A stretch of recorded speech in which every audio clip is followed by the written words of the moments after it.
Okay, we are live. Hi, this is William Ramsey. Welcome to William Ramsey Investigates. On today's show, I have a very special guest, returning guest. This will be our 25th show. We've done so many great shows. Our most recent was on Lex Friedman. Yes. I'm proud of my title. Is Lex Friedman? Does Lex Friedman have more charisma than a houseplant, or is he a plant? But that was our 24th. His name is John Brisson. We've read the documents. Check it out. Check out his YouTube. He got his YouTube channel back. He's putting out great content on Substack. And I think all their shows really stand the test of time. They're Yes. still relevant, evergreen. We've done shows on Trump and so many different things, but he's just published a book. I read through it. It's really well formatted and a lot of information. I think it's 500 pages. If you're watching this on Rumble, Rockfin, or X, you'll see the cover. It's Fix Your Mitochondria. And again, Brisson, it's Brisson.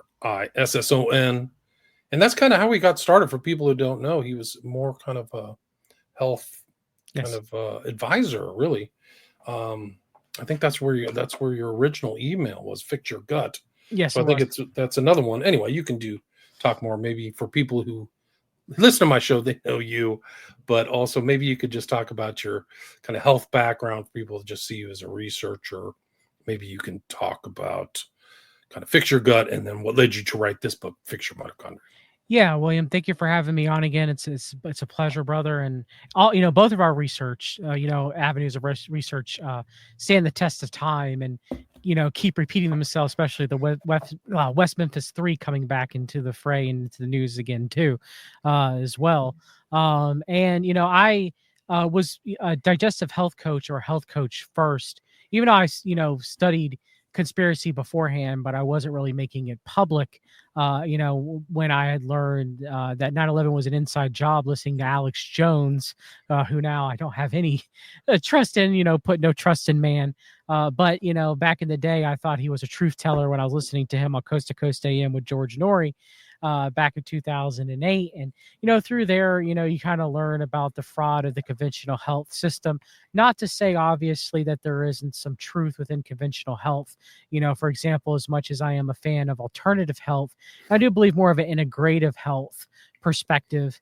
Conventional medicine is necessary for diagnostic tests and trauma-based medicine primarily, but has a very poor track record when it comes to cancer treatment, when it comes to autoimmune disorders. It has a very poor track record associated with that, with most of your listeners would agree with that the system is obviously broken. Of course, the AI fixtures of the coming RFK Jr., and part of the Trump administration are not the ways to fix healthcare, but that's a whole nother discussion for another time. I started on the Bulletproof forums. I listened to Dave Asprey on Joe Rogan many years ago.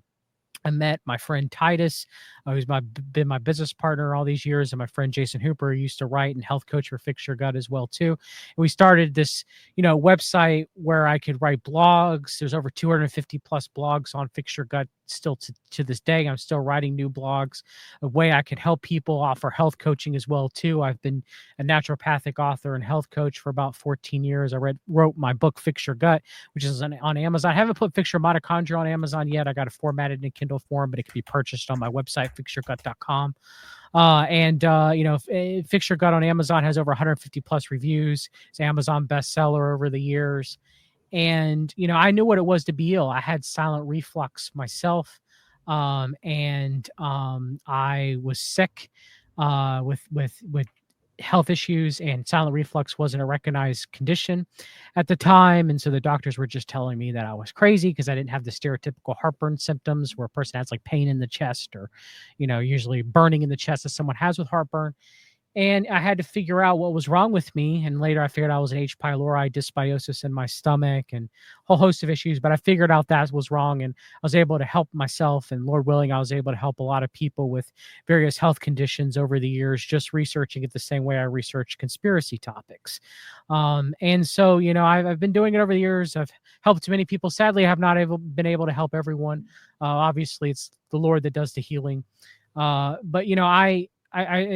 do my best, and Fix Your Mitochondria. The reason why I wrote this book and the reason why I study mitochondrial health specifically is because my son Abel was born with an extremely rare medical condition. It didn't even have a fancy name of the doctor that discovered it, because there's only 6 people born in the world with it at that time, which was congenital myopathy with excess muscle spindles. Your muscle spindles tell your brain the location of your muscles. So, for example, if you hold your arm behind your head, your fibers obviously are what help give your muscles definition, what help keep them in place. Your spindles tell your brain where the location of your appendages and your body parts are. So my brain knows, that I can't see it. Obviously, I can see it in the camera, but if I was looking at the camera or a mirror, I could tell that my hand is behind my head. Okay.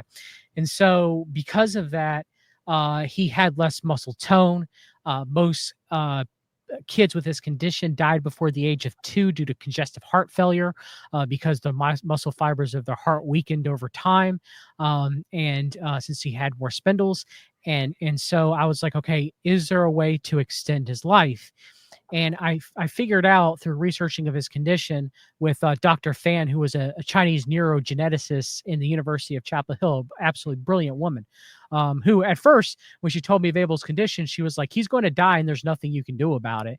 And then later, became one of his strongest champions and one of his strongest advocates, and I'm very appreciative of him, where, she allowed me. I figured out that if I can improve the mitochondrial health of his existing muscle fibers, and maybe through mitochondrial biogenesis, even though the heart itself generally doesn't repair itself once damage has been done per se, and like a heart attack, for example, the heart can kind of compensate, but usually the heart tissue itself is damaged beyond total repair, compared to other parts of your body, like if you injured your muscle on your arm, for example. Skeletal muscle is different than cardiac muscle. But that's also, I guess, one reason I go on a tangent. Heart cancer is one of the rarest forms of cancer that a person can get, because of that same, lack of heart cell division, throughout life. And so I figured if I can improve the mitochondrial function, and the mitochondria is what produces energy within your cell. Okay, we can get more about that later.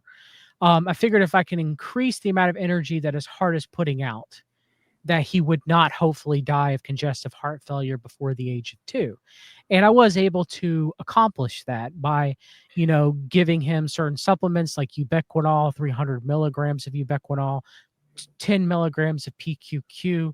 I was able to give him, good doses of magnesium, take him outside, even though, he can move very well, to get sunlight. There are things I was able to improve his mitochondrial function, that though he died before the age of 3, it wasn't due to him dying of congestive heart failure or due to his, gene mutation, which was an HRASopathy.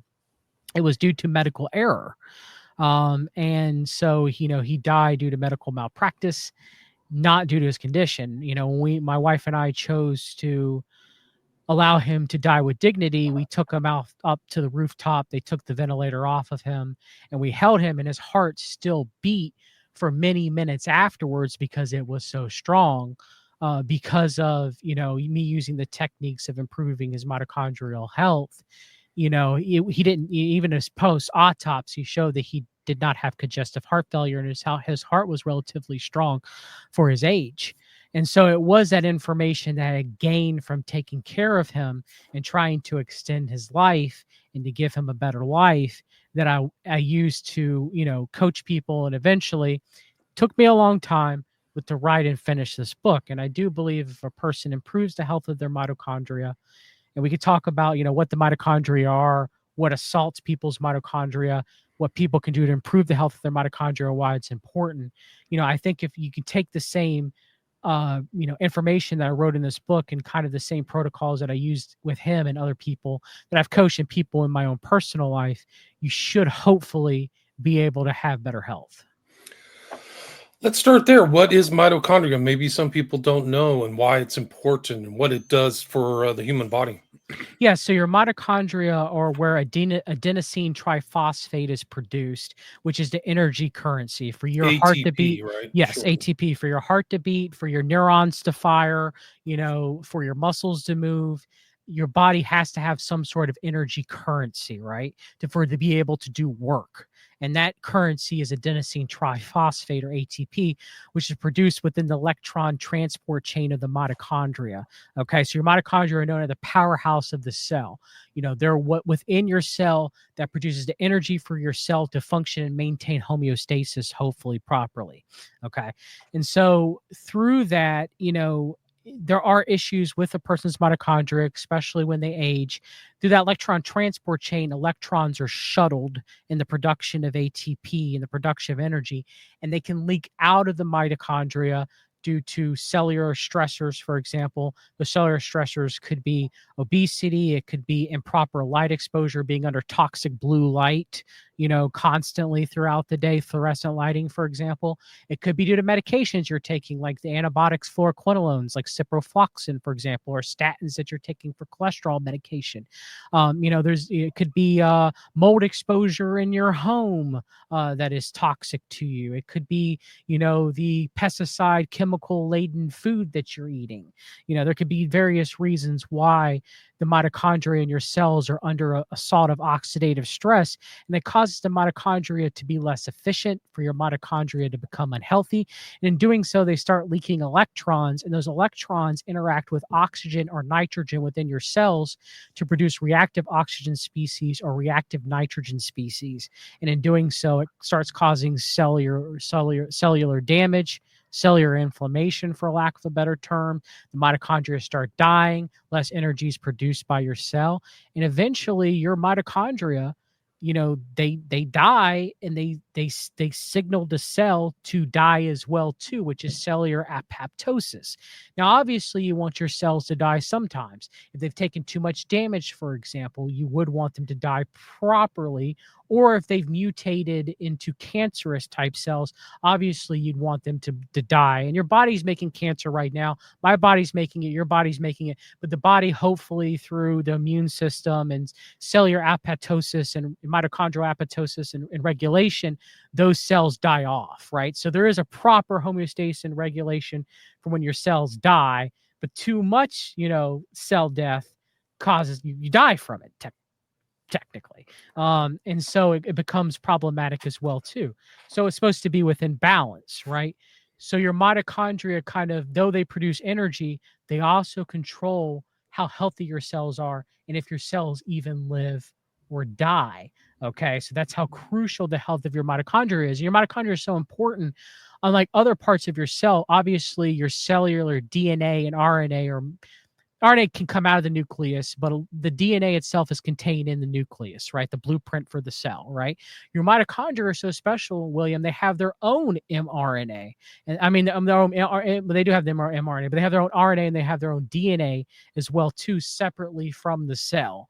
Okay, and so much so that one of the strongest, I believe, kind of scientific proof of creationism is that your mitochondrial DNA comes only from your mother. And that can be traced back scientifically to one woman that they call mitochondrial Eve, interestingly enough. And then science goes, well, it's not specifically a person. It was, an ape that later evolved into a Homo sapien, right?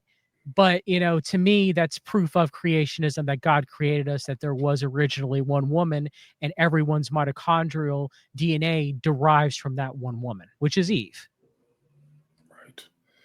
Right. So this mitochondria is so important, but it's not functioning at its prime functioning based on, could be any other many negative deleterious influences, right? Poor sleep, bad water, bad food, stress, maybe. I don't know. Oh, stress, very much so. Yes, too. Our mitochondria are under constant assault. I don't agree with Jack Cruz on everything. He's a new ager. He's also working directly with Nayib Bukele out of his own mouth. But a lot of his research into mitochondrial function and light toxicity in the modern world, especially improper blue light exposure from, fluorescent lighting, for example, or through LED lighting, for example. When you have your phone at night and you're staring into it, the LEDs on your phone are blinking quite quickly, on and off, on and off, on and off, on and off. All LED light does that. You might not be able to see it, but your eyes and your brain still register it. And for a lot of people, LED lighting and even fluorescent lighting, which is different, can trigger migraine headaches or headaches in general just from the flickering on and off and on and off, right? So if you're staring at your phone at night and it's the only light source that's on your room, you're in a dark room. Your phone is as bright as the sun, and you're staring at that 600 degree Kelvin blue light directly into your eyes. So your eyes signal to your brain is daytime, and in so doing, melatonin production is lessened. And so if you, like a lot of us, I grew up with the TV on during the night when I sleep, right? So that blue light from the CRT or later from the LCD and the LED emanating from that television reduces the melatonin production. And science has shown melatonin was once thought to only be produced in the pineal gland of the brain, William. Well, now science, and advancements in research have shown that no, it's actually produced in every mitochondria of your cell. And it's an extremely powerful antioxidant.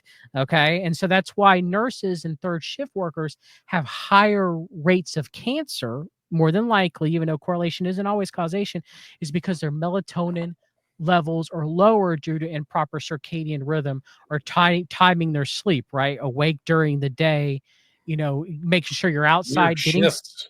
Yep. Yeah. You're outside getting sun. You want to make sure that if you're wearing glasses, that you're taking those glasses off so the sun's natural light goes in through your retinas to stimulate serotonin production and dopamine production. That's daytime, right? And later, through a process of methylation, if you're in a completely dark room and you have enough, folate, if we're talking nutrients, enough magnesium, your body methylates that serotonin into melatonin, and all the mitochondria of every cell in your body has a very strong antioxidant effect, a very strong reactive oxygen species and reactive nitrogen species, dampening effect. And in doing so, that melatonin, helps your immune system eliminate cancer if any's developed, right? It helps to shrink, hopefully, tumors as well. And it helps, relieve inflammation. And one of the reasons why we do sleep, other than, for our brains, as far as memory consolidation and, refreshment, is it gives our body a chance to heal and repair. Our parasympathetic nervous system is activated the most while we sleep, allowing us to rest and digest. A lot of people don't realize most of your digestion happens while you're asleep as well too, which is why a lot of people, when they wake up, they have to use the bathroom because they've been fasting and digesting the whole night, right? That's why you don't want to eat a meal right before you go to bed. It interferes with your migrating motor complex or your digestion. So, a lot of people don't realize that something as simple as putting a blue light blocking app like Twilight or Flux on their phone, turning down the brightness of their phone at night, sleeping in total darkness, making sure they're getting proper sunlight exposure throughout the day. These things are very important for mitochondrial health and very much important for their overall health, because we're all exposed to a certain degree. It's almost inescapable, unless you're Amish, in our modern society, of all this toxic light and frequencies, light frequencies that we're not exposed to previously beforehand. If you look at the spectrum of fluorescent light, it looks like Mars compared to natural sunlight. Now, incandescent light bulbs, though reversed, still look more natural compared to fluorescent lighting or LED lighting, for example, which look horrible. So imagine what that lighting is doing to your health when humans haven't been exposed to that type of lighting, in, millennia, Right. so it's going to and now they're so Only in the far last 50 years, 75 years, maybe something. yeah, and now they're so far as they're going to, instead of using Wi-Fi, they're going to use light or Li-Fi, use your LED light bulb to transmit data to your phone, right? Or transmit data to your wearables or your Neuralink or whatever. So imagine how much effect that's going to have on a person, because we are receptive to light. God designed us that way. Sunlight is crucial, proper for mitochondrial health, proper sunlight exposure. Obviously, getting sunburn, can lead to skin cancer. But however, studies have shown that not getting enough sunlight, not getting enough vitamin D endogenous production by your body, because when you're exposed to UVB, you produce vitamin D, Okay, people, away from the equator actually have higher rates of melanoma. Now, everything we're talked about in modern day dermatology, that can't be the case, right? Stay away from Right. the The sun, cover opposite, yourself in right? sunblock, but that's horrible advice for most people. All right. Like, we need to get sunlight in proper amounts for proper health. And now they're finally admitting that. Yeah, they are. There's healing like that. And they used to heal actually during the plague, or I mean, not the plague, the Spanish flu, so-called Spanish flu of 1918. They found if they put people outside, fresh air and sun, they actually did better. So you see pictures of the beds being outside. So getting fresh, like the whole story, like the wives' tale of getting fresh air and sun and exercising and oxygenating is crucial. I mean, you got to Yes. get outside and get sun. Yeah. I mean, you may not be a sunbather, but I've heard that even some of the correlations between the skin cancer isn't the sun, it's what people putting on their bodies, these horrible sunblocks and stuff. Like Mhm. unnecessary, totally unnecessary. Yeah. Or it could be a lack of omega-3 fatty acids in their diet as well, which provide protection, oxidative stress from the sun, as well as protection to their mitochondrial health. I have a whole chapter on the importance of ingesting omega-3 fatty acids. And where can people Uh, get it? What is omega-3 and where can you get it? Like people say sardines or mhm. fish or something. Most of your seafood obviously would have various amounts of omega-3 fatty acids. I usually recommend like wild caught seafood, obviously. I like wild caught salmon a lot, which would be, most of the time low mercury as well too, which would be a good source of omega-3 fatty acids. Sardines are good as well too, as smaller fish, they accumulate less mercury. So high quality sardines would also be a good source of omega-3 fatty acids. Some people say that fish oil doesn't work as well. I understand that. Jack Kruse talks about it having to be in the triglyceride form or the SN2 position. But there are fish oils that are in the SN2 position, like Nordic Naturals, for example, which I myself have taken for years. Jack Kruse would say that's a big no-no, but I don't think so based off of my own research and my own personal health and everything. I'm not totally against fish oil. For vegetarians or vegans, they can't take algae oil, um, but it's not as good. But there are sources that vegetarians and vegans should, get omega-3 fat, and especially men, since we are XY, chromosome, mutated, we kind of lose the ability of turning alpha linoleic acid into omega-3 fatty acid very easily. So it's harder for us compared to women to be able to make that conversion out of seeds and the ALA that they get from seeds and stuff like that and everything. So for men, it's probably better to get fish, seafood in proper amounts. Um, but yes, that omega-3 fatty acids are very important for mitochondrial health, very important for immune system regulation or endocannabinoid system. We make our own cannabinoids. Most people recognize cannabinoids from THC and marijuana and CBD, obviously. But we make our own endogenously. And one of the ways of making our own is through omega-3 fatty acid ingestion. There's other things you can take that upregulate your mitochondrial function, right? Like, and they talk about what is it, the miracle of what's the Japanese island where everybody lives over 100, and You're all talking they about do, Okinawa. yeah, okay, now thanks. They drink green tea like all day, and that's like a huge way, Mhm. the natural way. So it's I'm not downgrading supplements, but sometimes you can just have an enjoyable cup of tea that is also going to provide you with really great health benefits, right?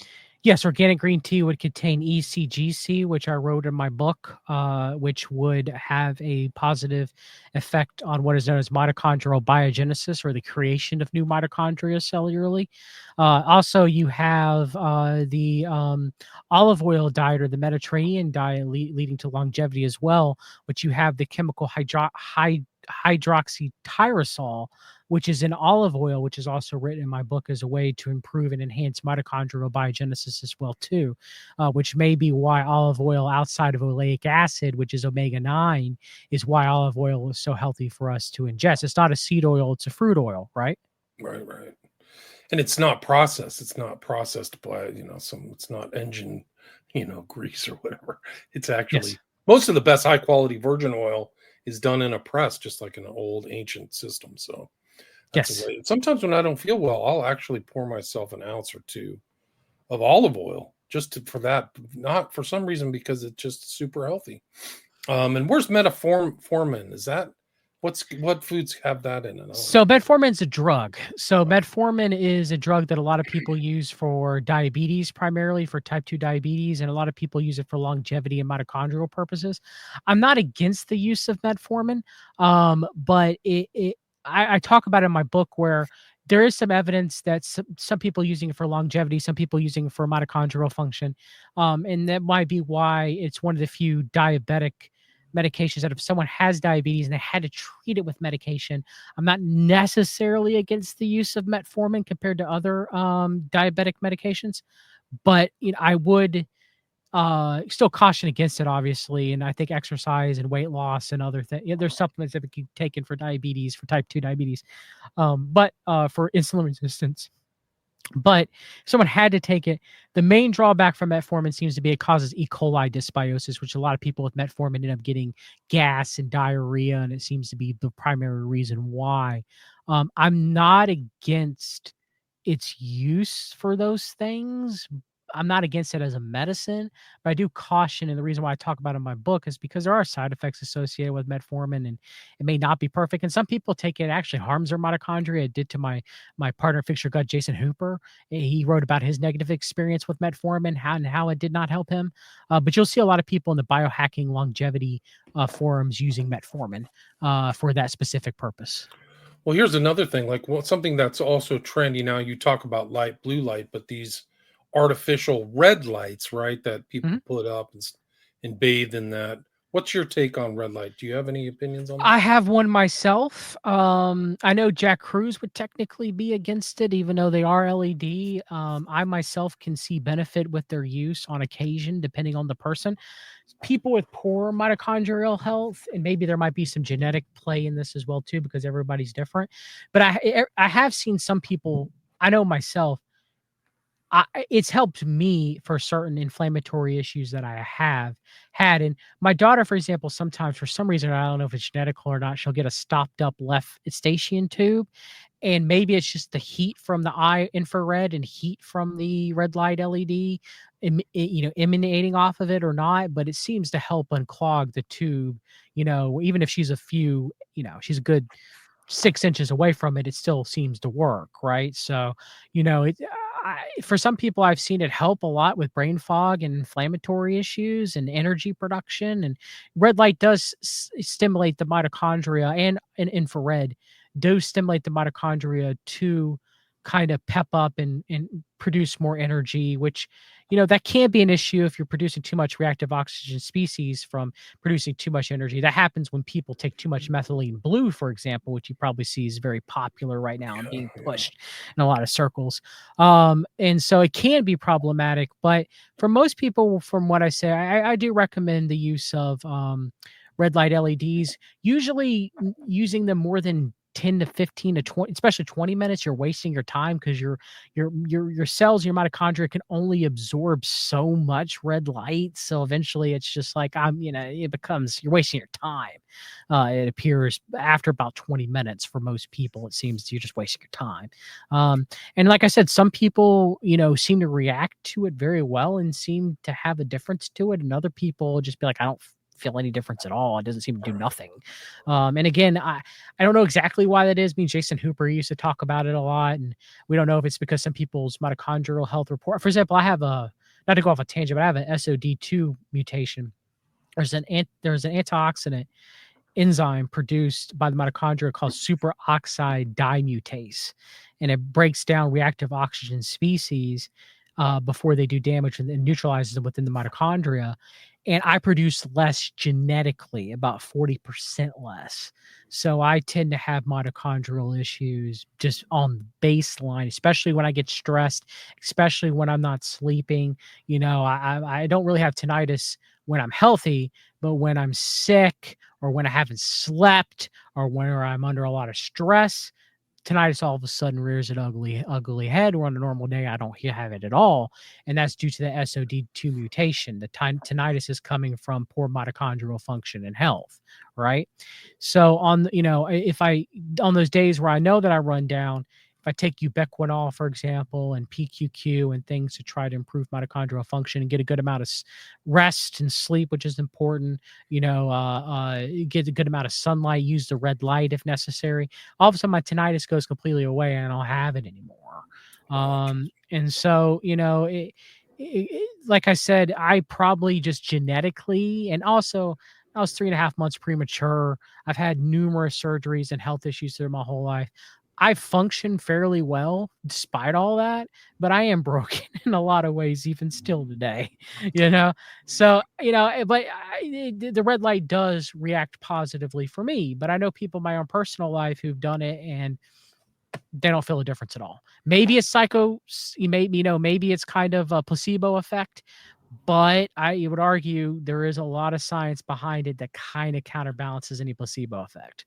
So there's a lot of people pushing it, and a lot of health professionals, or at least alternative medicine types, really advocate for that. And also methylene blue. Have you tried that? I mean, a lot of famous people are taking it. I myself have not tried methylene blue because I didn't see I necessarily needed to, but I've coached people and I would recommend it to people in my own personal life to use it. I wrote about it in Fix Your Mitochondria and Fix Your Gut. I think it's a good thing to try if necessary, but I wouldn't necessarily be something that I would recommend first line for mitochondrial health. Ubiquinol and PQQ are very safe to try for most people. Ubiquinol is actually given by prescription in Japan for congestive heart failure and for high blood pressure. It's a relatively safe thing to take for most people. There's very low side effects associated with ubiquinol. Sometimes it might cause some stomach upset and some gas, but that seems to be the main side effects. It seems to be relatively safe and tolerated for maximum benefit, right? If we're going by less harm, right? Less experimental, right? But if you want to get experimental, I can name a whole bunch of things to get, a little bit more experimental on. And one of those things would be methylene blue. Now you got to get the dosage right. I give dosage, guidelines. Now, I'm not a medical professional, didn't go to college or anything. Any advice I give you, of course, run by your medical professional and your doctor. But I give a basic guideline of how much one should, try to experiment with. And there are side effects associated with methylene blue. Like I said, you take too much, it could have an opposite effect where it starts causing too much leakage of electrons in your mitochondria and cause inflammation. It can cause serotonin syndrome, especially if you're taking an SSRI or SNRI medication, an antidepressant. You tricyclic antidepressant, you should use methylene blue with caution because it can lead to serotonin syndrome, which you have too much serotonin in your body, which is a medical emergency. All right. So, there are side effects associated with methylene blue. Some of them kind of being temporary, like staining your skin or turning your urine kind of a bluish color, like those are just temporary things that go away. But serotonin syndrome is quite serious if someone would come down with it. Like you have to be hospitalized. It's a pretty serious medical condition. It can kill you, it's less likely to happen for most people, if they're not taking antidepressants, but it still could theoretically happen, based off a person's genes, right? So, what it does is I simply put, I guess I try to explain it. In your electron transport chain, it shuttles electrons faster through, I believe, complex 1 and complex 3, or maybe complex 4. I don't remember exactly because I got dyscalculia. Sometimes I get a number confused in my head. But what it does is it allows electrons to move quicker through the electron transport chain so that more energy is produced, right? Which could be a good thing if there's low amounts of energy being produced by your mitochondria. It's less work they have to do. More electrons can be shuttled, hopefully with less leakage, so that's why methylene blue helps. But again, if you're taking too much and you're having so much electron shuttling and so much energy being produced, the more likely more oxidative stress is going to happen as well too. So like most of the things we could talk about hormesis, where exercise is a form of hormesis, right? You damage your muscles, you make micro tears in your muscles. That's why you get sore. People used to think it's lactic acid buildup. It is not. It's micro tears within your muscles. Okay. You damage your muscles. They rebuild, they cellular regenerate, you get stronger, you have more mitochondria usually in your muscles after that, and you get stronger over time, right? That's hormesis. So the dosage makes the poison. Same thing with methylene blue. Right. They have people who over-exercised and they're like permanently damaged because their muscles were over-damaged. So that's actually can be a really negative Oh yeah, filters. runners, marathon Yeah. runners, they can get heart failure, congestive heart failure, and you can get rhabdomyolysis, where your muscles become injured so to the point where it dumps a whole bunch of injured muscle material into your Yeah. bloodstream, and your kidneys can't filter it out if you're dehydrated, and all of a sudden you got kidney damage and need to be put on dialysis. And for some people, as scary as this is, why you always want to be hydrated if you're sedentary and start working out, and you don't want to be sedentary and go headfirst into cross fitness, because Right. you'll read rhabdomyolysis, Right. cases of that happening, right? But if No, you're it's a real sedentary and you start thing. exercising, stay hydrated, stay cool. And if you start feeling sore and it start hurting, stop immediately. Now, there's a Yeah. little bit I'm talking about if you're feeling sore, from exercising. That's not the same as rhabdomyolysis. But if you're in pain and your muscles bruise and it's hurting really bad, you might need to get checked out, because it might be rhabdomyolysis. Yeah, take it easy. There's no reason to. I mean, it's slow and steady is probably the best thing. You have a full chapter on fasting. Do you think that fasting, like some people are extreme fasters, some people are like 16 hours intermittent fasting? What's your take? Everybody's different, which is why I have not written a diet book. Every diet is different to a degree. Obviously, there are some things that we would universally say probably aren't best for everyone, like large heaping amounts of sugar in one's diet, right? Or large amounts of rancid trans fats in one's diet is probably not a good idea, right? But I would say that as far as fasting is concerned, most of the studies show that it's crucial. Most of the studies shown that the more calories that you take in and the more that are burned in excess, the more oxidative stress is produced is cellularly over time. The more advanced glycation end products, especially if you're consuming sugars, form, and the more detrimental it is to your body over time. Okay, science is pretty much in agreement in that, and alternative health and conventional health is pretty much in agreement in that too as well. Now, there's some studies that show that fasting may be harmful, but they're kind of outliers in my opinion, from my own research. So, you might also see grandiose claims that water fasting for 2 weeks will cure cancer. I'm not going to be against that and counter signal that and say that's not something that person should not try under medical supervision, and it can be quite beneficial. But it's not a one size fit all type thing. Fasting is not a one size fit all type thing. And I talk about it in my book. Women, for example, because of greater hormonal cascades and a less production of testosterone, may be more sensitive to taking in less carbohydrates if they're on ketogenic diets or in carnivore diets, and may be more sensitive to fasting, meaning that cortisol increases for them, which, is a stress hormone, which causes them to hold on to more fat and have more inflammation, which is why when I used to work at the vitamin shop many, many years ago, women who were triathlon runners would come in and go, no matter how hard I exercise and no matter how much I watch my diet, I still gain weight. Why is that? And that's because, training for the marathons jack your cortisol levels up, and women don't have testosterone as men do to kind of blunt that effect.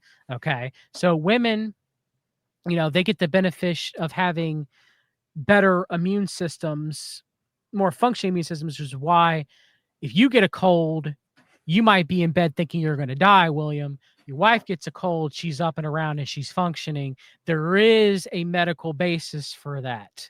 Okay. And science has pretty much proved that the estrogen and progesterone tend to be more immune modulators, which is why women, sadly, the double-edged sword of that is they tend to get autoimmune conditions easier than men do, on average, usually because of that. And so there are issues with fasting for women. More, the progesterone and estrogen may drop because you have something called the pregnenolone steal, where more pregnenolone is going to make cortisol instead of sex hormones. And so they might end up having irregular periods or being unable to, be fertile and have children. It doesn't always happen. Sometimes it can, though.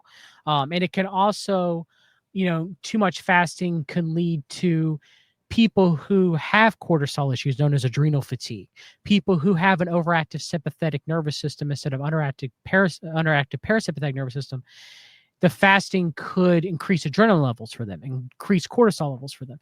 So when they're, fasting, thinking it's helping their health, in reality, it's ends up taking too much of a toll on their body because they have other issues going on underlying that. So they end up getting more agitated and shaky and nervous when they're fasting and unable to sleep and stuff like that. And so, nothing one size fits all. Again, don't let that make you say, well, John's saying fasting's bad. I am not. There are tons of studies out there that for most people, they should fast regularly. For most people, your last meal should be around 6 or 7 in the evening, and your first meal should be around 9 to 10 a.m. Okay. Like if you want to get some intermittent fasting in. Okay. Like there are benefits to doing a day fast. Biblically, religiously, we're commanded to do so. So I mean, there are benefits to fasting. Do not get me wrong, and they're powerful benefits to fasting. You can reduce inflammation. You can hinder tumor growth that relies on glutamine and or glucose to grow, and how you get that is through your diet, right? So there are positive mitochondrial biogenesis effects through fasting. There's powerful immune modulating effects through fasting. But again, not everybody can fast. And also, if you're in a very precarious state where you're very ill, maybe you're getting over some sort of sickness, some sort of illness, or you've injured yourself greatly, those are probably times you don't want to fast. During those times, you might need the nourishment of a proper diet to be able to gain strength. Not always. You need to listen to your body. You need to figure out, exactly what's going on. Some of us have, to different degrees, some God-given intuition on that. But, again, it's not for everyone. And fasting and low carb diets and carnivore diets, for example, though beneficial, sugar ingestion signals insulin, your body's production of insulin and utilization of insulin signals your thyroid gland to produce its hormones for metabolism, right? And so for some people that go on very low carb diets or fast more often or go on a carnivore diet, they don't produce enough thyroid hormones, especially women who have smaller anatomical thyroid glands because of this. And in doing so, that's why your energy might plummet and your metabolism might plummet and you might become constipated when you fast more often or when you go on a carnivore diet or on a low carb diet. Again, it's not for everyone. There are people with, for example, Inuit Native Americans might do well genetically with a carnivore diet, less than eating higher amounts of carbohydrates. And we see that, Inuits that started adapting a very high carb, very high fat, moderate protein standard American diet, gained weight much quicker than other races, right? And so I've heard there that is about Pacific Islanders too. Yep. Like, yeah. And so there's a genetic aspect to that as well too. So you kind of got to just figure out yourself, like be true to your body and your signals. The good news is there's a lot of options you have to increase your mitochondrial function, right? A lot of things you can do. I mean, I think low energy and stress is really endemic in our society, and the lack of the rhythm. Like the people are not getting proper sleep, and they're not, going to sleep with the sun and waking up with the sun. So I think this is a very important and timely issue. So we are at the 45-minute mark, John. Thanks for a great discussion, great book. There's a lot of information, 500 pages.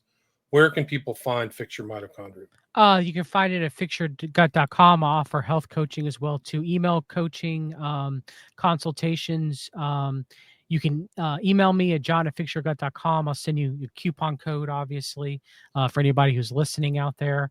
And one thing I want to mention to you, William, real quick, one thing in closing is something you've done a lot of research on, and something I just want to mention is the jabs, the mRNA jabs, have had a significant toll, especially on cardiovascular mitochondrial health through blood clot formation, among other things, that has taken a strong toll on people's health since the beginning of the pandemic and the implementation of the mRNA vaccines and the viral vector DNA vaccines.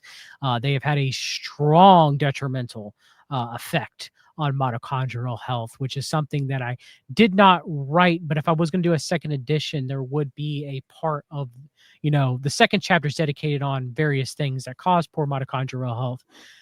That would definitely be one listed added to it in a second edition. And I might do a blog on it, on how the mRNA and the DNA viral vector vaccinations have done a number on mitochondrial health of people en masse, including cardiovascular mitochondrial health and integrity of veins and arteries, as well as person's heart too as well, which seems to be the main cause of issues due to the jabs outside of cancer, which is a mitochondrial issue in and of itself, is strokes, aneurysms, and heart attacks. Right. So it's another thing, like you got to really be careful. The good news is that your body will replace damaged cells in most of your organs, I think, maybe not the heart. Outside of your brain and your heart, relatively, yes. Yeah. Some more than others. Your liver is able to regenerate itself very well. And I guess one thing I forgot to mention is your brain has, if I had to rank the three organs that have the most mitochondrial or the most important for mitochondrial health, would be your brain, heart, and your liver. Gotcha.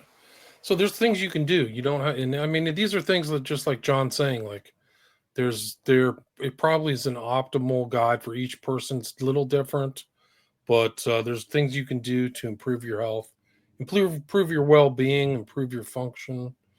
Like some of this stuff does cause depression. Like I think a lot of depression or maybe even anxiety comes from people not taking care of themselves properly, not eating good food, not drinking clean water, not getting proper sleep. These are all things going back to Fix Your Mitochondria. Thanks for listening, everybody. We had 100 kind of listeners.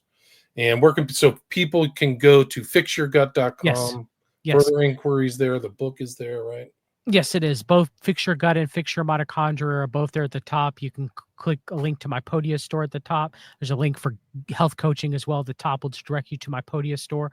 As well, there are 250 plus blogs and articles written on Fix Your Gut as well, too. Of course, the newest post there, as you can see, is on methylene blue.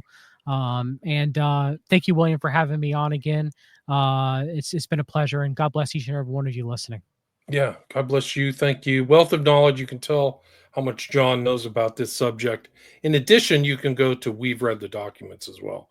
So something a little different than his health, but he's putting out a lot of stuff on We've Read the Documents. I get notifications on my email almost every day. So John is a busy guy, and check him out. We've Read the Documents, fixyourgut.com.